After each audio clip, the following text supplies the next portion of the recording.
Hello दोस्तों, नमस्ते प्रणाम। हम किरण शर्मा, हम मंजू शर्मा अपना यूट्यूब चैनल पर सबको स्वागत करै छी। नमस्ते प्रणाम सब दीदी भाजी के प्रणाम, सब यूट्यूब फैमिली के प्रणाम। हर हर महादेव, जय भोलेनाथ, जय शिव शंकर। हर हर महादेव, जय शिव शंकर, जय भोलेनाथ। और हम दोनों देवरानी जेठानी जा रहा छी बहुत प्यारा से देवी मैया के गीत बनाब। अहाँ सब जरूर सुनब और कमेंट करके जरूर बताब किनका सबके गीत पसंद है या किनका सबके नहीं पसंद है। खास कर सबके तो पसंद हेबे करत, एहन कोनो बात नहीं छै कि पसंद नहीं हैत, सबके पसंद हेबे करत। क्योंकि बहुत प्यारा सा गीत अहाँ सब जरूर सुनब, जरूर कमेंट करब। नजदीक आबि गेल छथिन दुर्गा पूजा, सबके प्यार आशीर्वाद से अहाँ सबके आशीर्वाद से हम सब आगा बढ़ रहल छी। अहिना और आशीर्वाद देते रहो और आगा बढ़ाबैत रहो और सब कोई के सोचे छी सबके साथ सबके विकास सब लोग आगे बढ़ते रहो। अहिना हमेशा बहुत प्यारा सा गीत अहाँ सब जरूर सुनब, जरूर कमेंट करब। कोई नहीं भूलब लाइक शेयर कमेंट करे के। निमिया के डार मैया झूलवा लगावे से सात बहिनिया ना।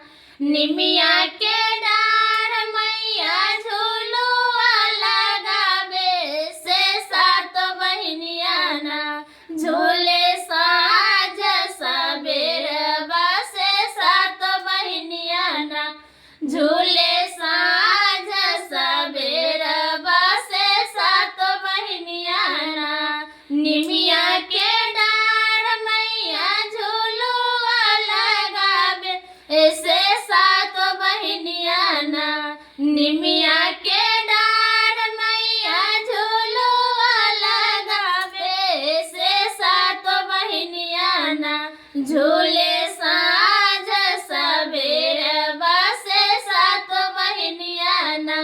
झूले साँझ सबेर बसे सात बहिनिया ना। झूले साँझ सबेर बसे सात बहिनिया ना। केहना नीम गछिया कथिए के झुलवा झूले सात बहिनिया ना।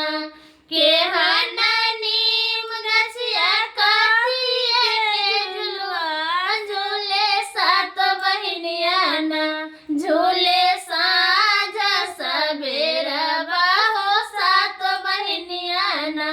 झूले साँझ सबेर बसे सात बहिनिया ना। झूले साँझ सबेर बसे सात बहिनिया ना। हरियर नीम गछिया रेशम के झुलवा झूले सात बहिनिया ना। हरियर नीम गछिया रेशम के झुलवा झूले सात बहिनिया ना। हो झूले सात बहिनिया ना। झूले साँझ सबेर बसे सात बहिनिया ना। झूले साँझ सबेर बसे सात बहिनिया ना। झूले साँझ सबेर बसे सात बहिनिया ना।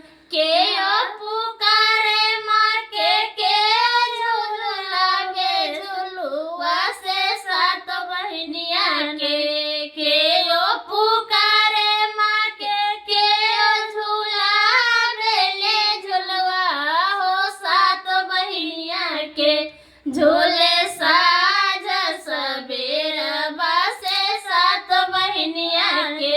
झुलावे साँझ सबेर बसे सात बहिनिया के पुकारे माँ के झुलावे ले झुलवा से सात बहिनिया के पुकारे माँ के झुलावे ले झुलवा से सात बहिनिया के। झुलावे साँझ सबेर बसे सात बहिनिया के।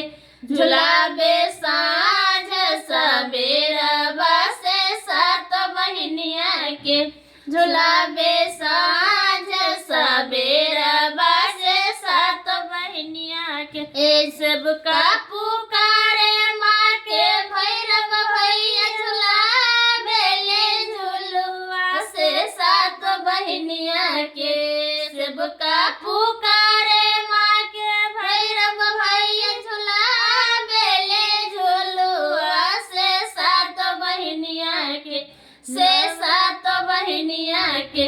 झुलावे साँझ सबेरवा से सात बहिनिया के झुलावे साँझ सबेरवा से सात बहिनिया के सेवका पुकारे माँ के भैरव भैया झुलावे ले झुलुआ से सात बहिनिया के सेवका पुकारे माँ के भैरव भैया झुलावे ले झुलुआ से सात बहिनिया के झूले साँझ सबेरवा से सात बहिनिया के झुलावे साँझ सबेरवा से सात बहिनिया के झुलावे साँझ सबेरवा से सात बहिनिया के झुलावे साँझ सबेरवा